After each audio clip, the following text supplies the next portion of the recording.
Hi, I'm Will Bruin, and I was just recognized as a Seattle Sounders legend. Now I get to do voice reads for the Sounder at Heart podcast network. Here we go. Come on! Hey, O'Shan! Let's go! The Seattle Sounders have done it! MLS Cup winners! The Sounders rule the region! Seattle Sounders is campeón!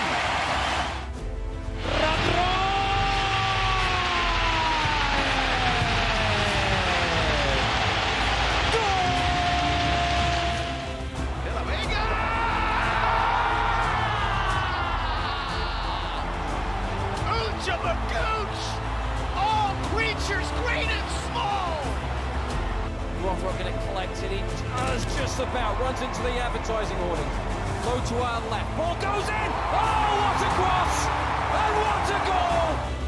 Where's my copy? I got a bunch of them in the car. I'll get you some. You're handing them out for free already. How many cost on them? $50. I'll definitely give you.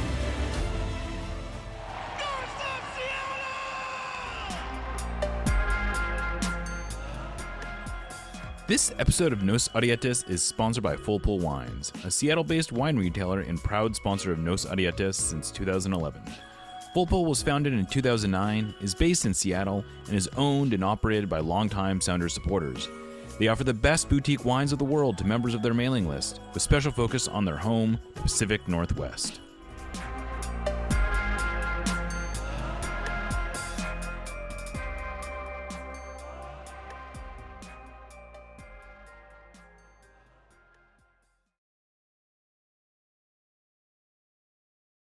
Welcome back to another episode of Nos Arietes on the Sounder at Heart Podcast Network. I am Jeremiah O'Shan, joined by one of our regularly recurring guests, Ryan Rosenblatt, here today to talk about the newest Sounder, Dejan Joveljić, a player that you know quite well from his days with the LA Galaxy and then with Sporting Kansas City.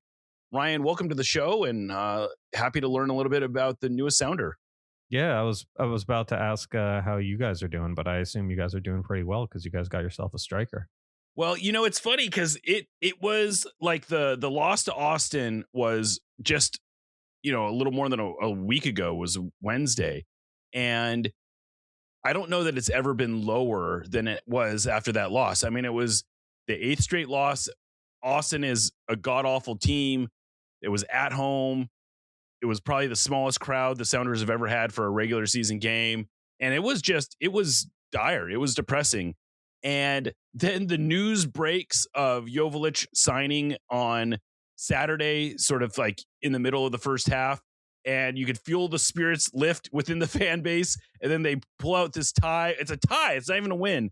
But it's kind of how they got it. And this whole week has just felt like all that is behind us. Now we'll see how that actually plays out. But I think part of it is just sort of sign of life from the front office that they're willing to spend money. But from my perspective, and tell me if I'm crazy, but this is something close to a platonic ideal when you're trying to figure out the kind of player the Sounders need. I mean, he's got this great personality. He's a goal scorer. He's a proven commodity. He's relatively young, and he doesn't even break the bank. I mean, $6 million transfer to me feels like a pretty good deal. Yeah, I mean, it's funny because, I don't have to tell you guys, the Sounders team has holes. This is not the only hole in the team. No, there are a lot of things they have to figure out, but I mean, it's also kind of just speaks to the power of a real deal striker, and it doesn't really matter what else you got going on in the team. Like, yeah, you're gonna have to fix those. Like, that's gonna kind of go away a little bit once the games start, and you're like, oh, we still can't get the ball we can't do these.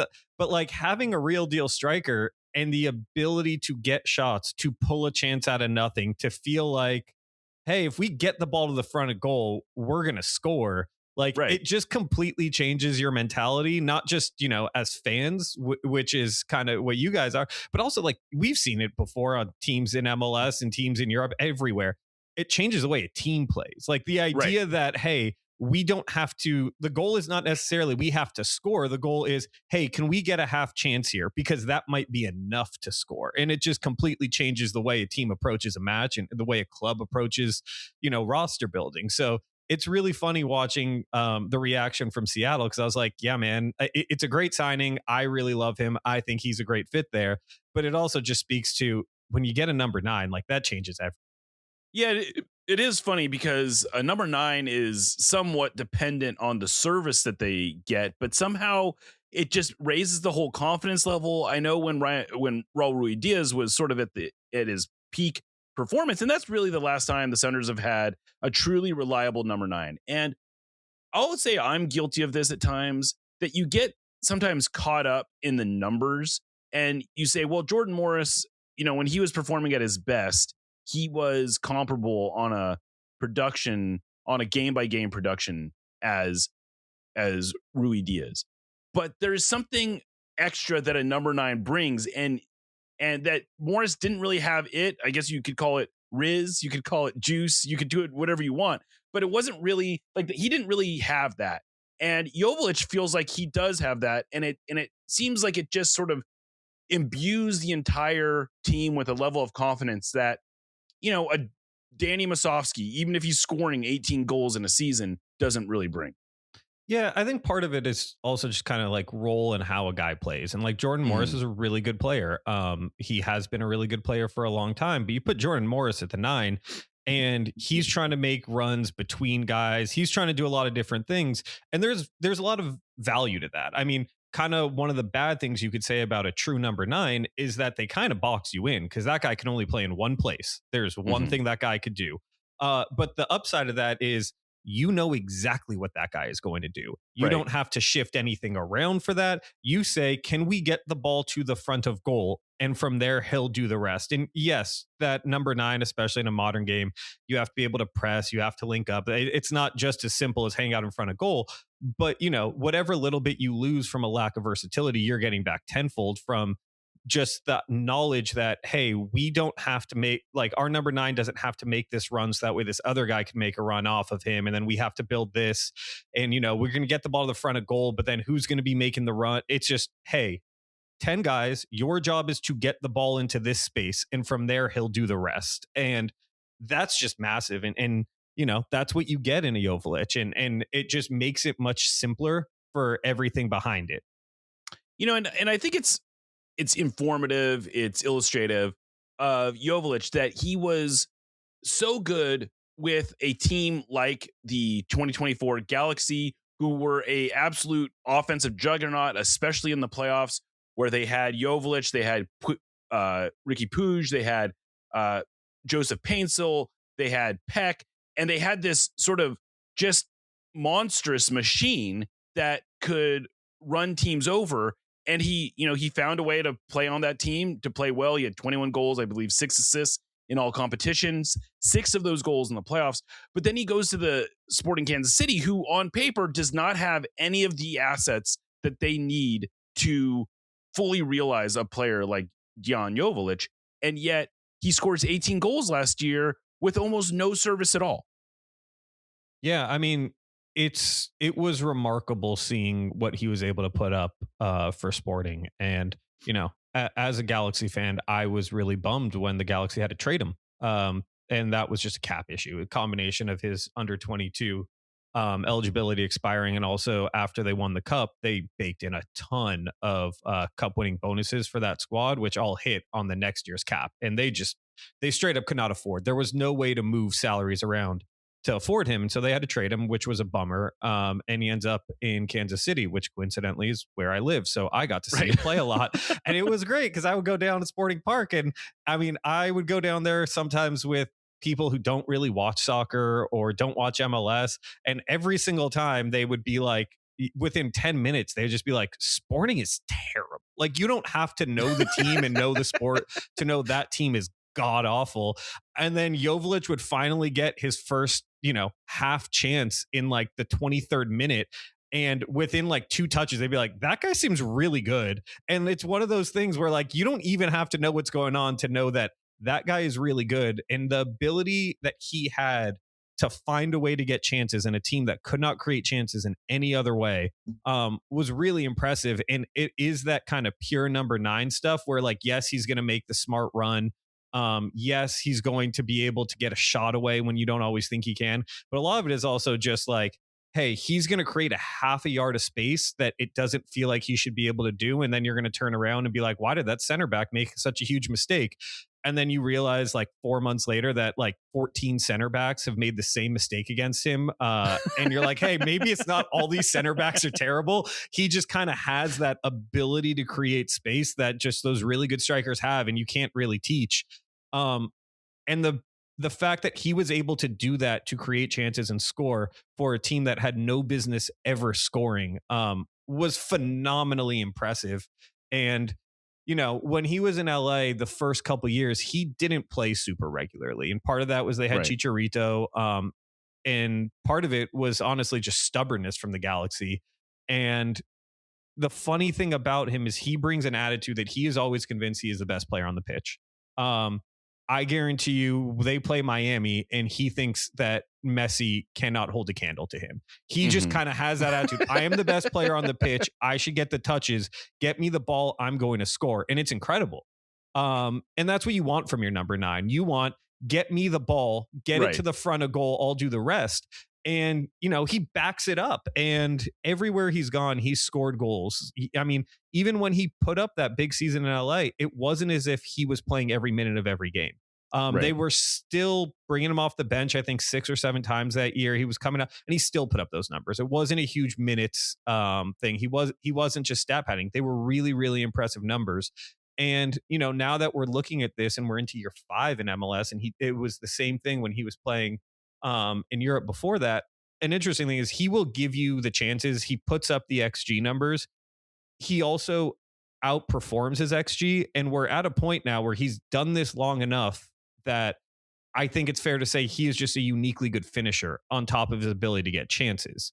I don't think it is dumb luck at this point. And while, you know, I generally think XG over a long period of time will tell you how good a guy is, and, you know, any overperformance, underperformance, that's just kind of finishing luck.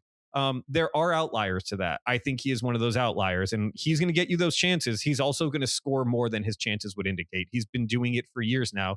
He's just a really good finisher on top of his ability to get chances. Yeah, he is one of these rare players who is able to consistently outperform their XG, but his XG is still pretty high. It's, you know, and it's, I'm not saying he's Messi or anything like that, but there are, it's pretty rare where you find players who are able to consistently year over year. And I believe only 1 year that he was in MLS did he actually underperform his XG. And to your point, you know, that 2024 season, in the regular season, he came off the bench in 5 of his 28 regular season appearances, only played 1,900 minutes, had 15 goals. So, yeah, I mean, he by the time he was into the playoffs, he was a starter. That was sort of the way that season went. But, you know, he's able to make the most of his opportunities. You know, you go back to his time in the Austrian Bundesliga, he had that 19 goal season. He was with Red Star Belgrade when he was coming up, which is like a superpower in Serbia. And he was able to consistently get on the field for them. This is a guy who has performed really everywhere he's been. And one of the things that struck me about him is that he does not, off the field, look like he does not present, he does not talk like a European superstar. You know, he does not talk like a European footballer in a lot of ways. He has this humbleness about him. He has this sort of like, at least outwardly, this family first approach. He talks about how he loves chess. You know, he's known to be really into Rubik's Cube. And from the sound of it, he was a little bit, maybe almost like a nerd in his youth. And that's not usually the profile that Europeans, especially young professional Europeans, have. And, you know, one of the other things I've noticed is that I don't know that he doesn't literally have any tattoos, but he has no obviously visible tattoos, which is also weird for a European player these days. Especially for soccer players or athletes in general. But what can you tell us about the person that you have sort of come to observe and get to know over the years? Yeah, I mean, the funny thing is he it wasn't that he was a nerd in his youth. He's a nerd now. Okay. He's just a nerd. He does really just want to hang out with his family, and he plays a ton of chess. And he, like you said, he plays with the Rubik's Cube, and he sits around and will like be talking about any number of things. And he's really chill off the pitch. he's just an entirely different person when he plays. And that's what makes it so funny is you would never imagine that this guy who's like wants to have these thought exercises or consider it, like you'll sit there, be having a conversation with him and he will just like bring up an hypothetical thing as like a thought exercise. Like, okay, like here's the thing we're talking about, but what about this? And like, you can tell though, it's not in a like trying to be a contrarian way, but he's like, okay, let's think this through because that could help hone in on what we're actually talking about here. He's a really thoughtful, really smart guy, and he's really quiet and he's pretty chill. Like he just wants to sit down and like have a quiet conversation with you. That's it. Until he gets on the pitch, and then he looks like he wants to fight everyone, get the ball, and will like scream in someone's face after he scores. Like it's a really, really funny combination. And he's genuinely one of my favorite people to come through the club. And he's one of my favorite people in the league. And, you know, when you go back to his early years with the Galaxy, like I said, he wasn't playing a ton and he was behind Chicharito and he was putting up numbers when he did get to play. Mm-hmm. And there was talk about whether or not he would leave the club because, you know, you're talking about a guy at that point because he came over to the Galaxy when he was 21 years old and 22 years and he scored a couple goals. And then, you know, he hits his 22 when he's 22 that next season. I mean, he scored, I want to say a goal every 90 minutes or so in limited Very minutes. Close. Yeah, like he would, I think he was at almost like 11, exactly. In fact, yeah, I think if I remember correctly, it was like 11 goals in like less than 1100 minutes and in 1,000 minutes. Yeah. 1,003 minutes according to FBref. Yeah. And so he's putting up these numbers, but he's still not getting a chance to start. He's outplaying only 7 Chicharito. starts that year. Yep, he's outplaying Chicharito and like sure sub effects, et cetera, but he's outplaying Chicharito. And you know, I am among a lot of people who are like, hey man, this guy should start. And the next season, same thing. Like he started a little bit more, but I mean, he's still not even starting 2/3 of the time. And there were talks about like, you know, you're young, you're in your early 20s, you're putting up numbers, you've performed at a high level back in Serbia, you performed at a high level in Austria. Like there's a market for you. You could go back to Europe. You could play at a high level. You could do all these things. And he straight up refused to even consider a transfer. And he's like, this is the club that brought me here. This is where I wanted to be. I think that I could be a club legend. I want to be a club legend. And like, that's the attitude he brings. And, you know, eventually, you know, salary cap is what salary cap is, and he has to move on. But I mean, that's the type of attitude and a type of player that the Sounders are getting. And, you know, watch him go out and score, you know, 7 goals down the stretch here and watch him put up 19 next season and put up 23 the year after that. Like, listen, a lot of things can change. But I wouldn't be shocked if we're sitting here in 7 years. Joveljić is would be 33, 34 at that point, and has put up a bunch of numbers. And he's just like, no, like my career is going to say like, yes, I won an MLS Cup with the Galaxy or whatever. My career is going to be like Seattle Sounders legend. Like that's the type of attitude he brings. Where like I think he's walking in there thinking that like my goal is to be here year after year after year, put up numbers, and I want them to be singing my name when I come back for a game 15 years after I retire. Like that's who he is. And you know, we'll see if he, you know, performs at a level, sticks around long enough for that to be the case. But that's the type of player you're getting. And then, you know, when you're done talking about that, he's going to be asking you about like chess opening moves and stuff. Cause that's who he is, man. Yeah. I love to hear all that.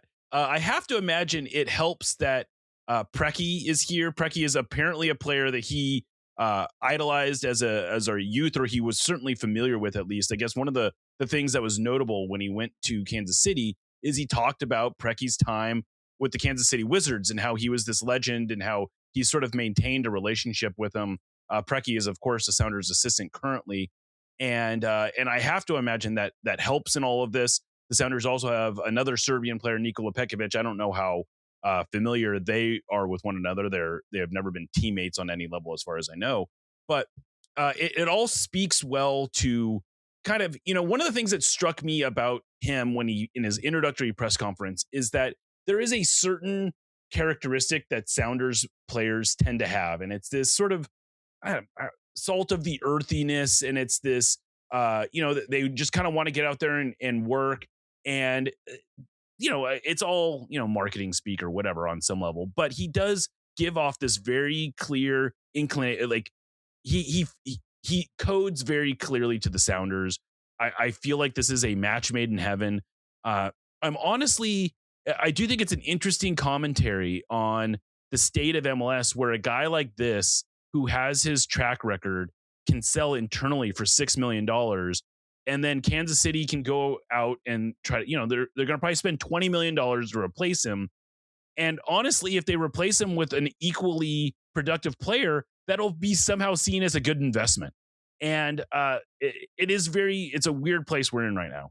Yeah, I mean, I think that if you gave the Sounders $12 million and said, go abroad and try and find a striker, they would come back with a worse striker than Joveljić. That's a fair. That is not a dig at Sounders recruitment or scouting, but like, I think that's true of basically every team in the league.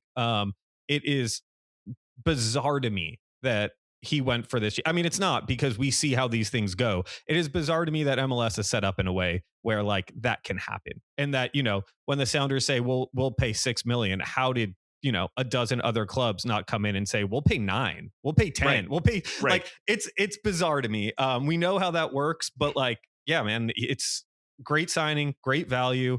And, I'm thinking back to, MLS Cup, and when he scores what proves to be the winning goal in 2024, he did the Robbie Keane celebration. That's right. I totally forgot about that. This is a guy who was probably like 14 years old back in Serbia when Robbie Keane is playing for the Galaxy. But like, he did his homework on like, what is LA Galaxy history? And in the biggest moment, he's like, I'm going to shout out this guy. That's who you're bringing in. And like, he's gonna he's probably already done his homework on like, all right, what is it about the Sounders? Who are their players? What is their history? Based on what he did in LA, like, I bet you he's gonna show up to a season ticket holder event or something or other, and he's gonna sit around and not just like smile and take the picture with random Sounders fans. He's gonna have a couple questions for him, because he's gonna be trying to mine and figure out, so what's this club about? That's who you're bringing in, is a guy who's like, he's going to be deeply invested in this club, and I think he's going to score. And man, that's a hell of a fun thing to have. I give it, maybe not in 12 months, because who knows what the vibe around the sprint season will be, but give it 18 months, and I think that Sounders fans are going to be in love with him. All right. Well, that feels like a good place to close this out. Ryan, it's always great to hear from you. It's especially great to hear from you when you have such awesome things to say about the player the Sounders just signed. What are you up to these days? I know we obviously were contracting with you during the World Cup. You had these great series of World Cup columns. I just read another column you had about the Kansas City Royals fleecing the city of Kansas City for their newest stadium. But what else you got going on? Yeah, I mean, I'm in a bunch of random places. You could, I've got my Substack, Think Outside the Ball. I've got a couple more things coming in the next 2 weeks or so about, about some European stuff, also about NWSL and kind of what women's soccer in the US is going to be facing with the country's general opposition to trans people, and how women's American soccer is about to have their moment when they find out whether or not they give a shit about these people or not. And it's going to be a real test for them. So that's coming in a couple of weeks, and some other stuff. And then, I'm at ESPN FC and a couple other places. So I don't know, other places on the internet, I guess. You can find me, and who knows where I'm popping it up at any given time. Sounds good. Well, Ryan, it's been an absolute pleasure. We're going to get out of here. I am Jeremiah Oshan. This is No Sadietes, part of the Sounder Heart Podcast Network, and we will catch you next time.